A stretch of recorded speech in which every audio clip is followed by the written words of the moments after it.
Hello and welcome to HCC In-Depth for Friday, 28th of August. I'm Kaleana. And I'm Sienna. We're now at the end of week 7 and only 3 weeks left to go. I'm excited to see how close it's getting. I know. Make sure you keep your eyes peeled in this one. That's right, guess what's back again? Our hidden graphic challenge. This is what you're looking for this week. Let us know when you find it. Recently, secondary school held a merit reward day. Let's take a look at how it went. We are celebrating our Dead Set Legend students who have earned 2 or more merits over the course of term 3. No, rather term 2. It is currently term 3. We're celebrating a little bit later, but we are so excited. They have cast their votes and they have voted for s'mores and snags. So that's what we are providing for them today. But yeah, can't wait to celebrate with our students. For the quiet stuff, picking up a chair. This is so fun, like it's so amazing, everyone's getting around. I'm having a great time. I love the Heritage College community. Yeah, me too. The sausages were good and the s'mores were really sticky but pretty sweet, so it was a good taste overall. It was good, fun, enjoying. It was a pretty nice vibe, so yeah. When nothing's said out loud and every single choice you make is stacking up somewhere. How did you guys feel about the merit event in general? Well, the merit event was very inspirational to me in my own plans of creating something that's so amazing for the peers of the school. You know, it was great, you know, just got together, have some delicious food, you know, after we put in all the effort to make it up, we made it, so. And how did you guys feel about the food? What's there not to like about the food? Like that food touched my soul in parts that I never knew could ever be touched, and yeah, thank you, Miss Tori, thank you, Mrs. Mateo, thank you guys for being who you are, and thank you, Mr. Beebe, of course. Yeah, thank you. I might have lost 50% on marshmallow, but it's all worth it in the end. Hey, whatever he lost, we found. Let's check in with Riraj with what's been happening around Heritage. Thanks, Sienna. Recently, the Humanities students of Year 10 had a chance to travel back in time when they were given the task of being World War II radio reporters. In small groups, students create their own radio broadcasts announcing the end of World War II to their audience. Each group recreated that event in their own way using their knowledge about the events and their imagination about how it must have been like to report such an important event to people at that time. It was an exciting exercise for the students, where they were able to use their history lessons in combination with researching and presenting skills. Down in primary, Science Week has been absolutely fantastic. In conjunction with their class novel, Migaloo the White Whale, students learnt about the adaptations that allow whales to survive in cold ocean water. Students learnt about the advantages of blubber through making their own blubber gloves. The class experimented using one hand in ice-cold water and then tried again using the blubber glove and learned how blubber works as an insulator to keep whales warm. There were many inquisitive questions and frozen fingers to go with this experiment. There was certainly fun and a whale of a time. At ELC, the fruit trees at the Narawan South Campus have led to an amazing learning journey for our ELC children this week. During one of the visits, the children harvested fresh lemons and learned a new word in the process, citrus. It encouraged a lot of curiosity among them, helping them learn new words as well as expand their horizons. Learning didn't stop there and moved on to become a fun sensory experience when children squeezed and poured the fruits to make lemon juice. All this while, learning spaces were filled with amazing smells and many funny sour faces too. The last couple of weeks saw Year 8 students investigate the impacts of coastal erosion via an active learning experience. Students used Play-Doh to create their own coastal areas, which they then photographed and labeled using their Chromebook. The next step was to investigate the impact that coastal erosion could have on the environment and label different landforms caused by coastal erosion. In this way, the students got to incorporate creativity into their geographical knowledge. In Year 10, the Humanities students have been investigating the final phase and conclusion of World War II. Year 10B even celebrated the end of the war in the Pacific with a party using it as a way to conclude this important period in history, and knowledge on the long-lasting effects of the decisions made at the time also acknowledging and mourning the many lives lost in this tragic war. That's all for this week's news. Kaleana and Theana, back to you. Another week, another verse. Let's take a quick look at who is this week. Today's Bible verse comes from Colossians chapter 3, verses 16 to 17. Let the message about Christ in all its richness fill your lives. Teach and counsel each other with all the wisdom he gives. Sing psalms and hymns and spiritual songs to God with thankful hearts. And whatever you do or say, do it as a representative of the Lord Jesus, giving thanks through him to God the Father. Do you want to read a Bible verse on Campus Connect? All you need to do is ask your teacher or parents to record it, then have them send that through to the HCC In-Depth team. Anyone, whether inside school or outside, can be featured on the show. Let's take a look into our local community and see what stories we have on today. It gives us a good insight into local stories that happen around the community and abroad. Mari has more for us this week. Welcome to Beyond Heritage. Here's a look at some of the biggest stories happening around our local community. We're starting right on our doorstep because Officer has done something it's never done before.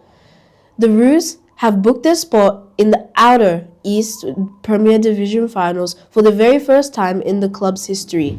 They went down to Olinda Fernie Creek on the weekend, but only just 5 points the difference. But after being 33 points down in the third quarter, the young Roos never stopped fighting. First finals ever, not a bad way to end the season. Over in Narre Warren, the Oak Grove Community Center women's group has just turned 5. They marked the milestone with a special celebration on the 12th of August, with local leaders and residents packing the room. Over 5 years, the group has grown into a place where women can connect, share what they've gone through, and build real friendships. The organizers said the room was full of warmth and a genuine sense of achievement. 5 years of showing up for each other, that's worth celebrating. Up on the Gold Coast, more than 420 church members and leaders gathered for the 7th annual Creative Conference, and this one is right up our alley. 15 sessions covering songwriting, videography, podcasting, live painting, stage design, social media, and content creation.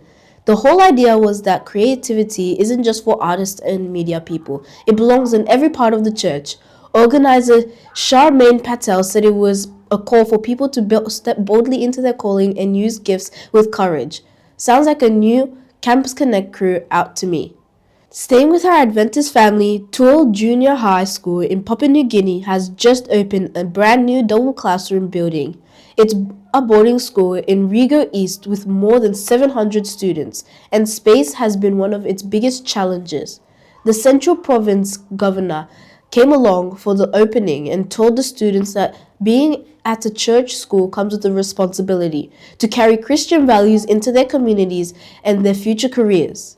New classrooms, growing school, big future. And finally, over in California, 100 teachers were called into a meeting and had no idea why. A local resident named Marja Christian had found out that teachers in her school district were the lowest paid in one of America's most wealthiest countries. So she handed every one of them an envelope. Inside was a check for over $9,000 each, part of a $1 million donation. One teacher called it life-changing. Another said she never received a gift like it from someone she never even met. Proof that one person deciding to do something can change 100 people's year. To find out more about these stories, check the links in the description below. That's all for Beyond Heritage.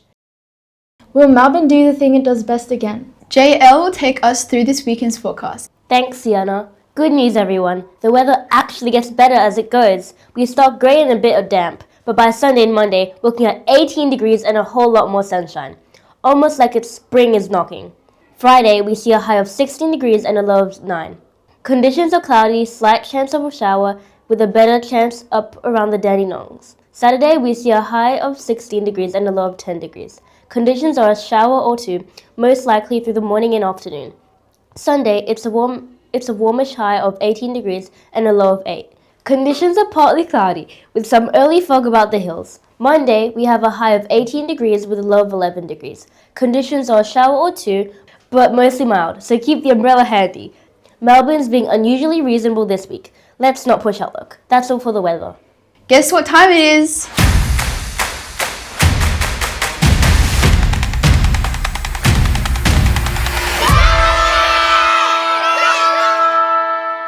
Welcome to Down to the Siren. We've got a lighter report for you today, so let's get straight into it.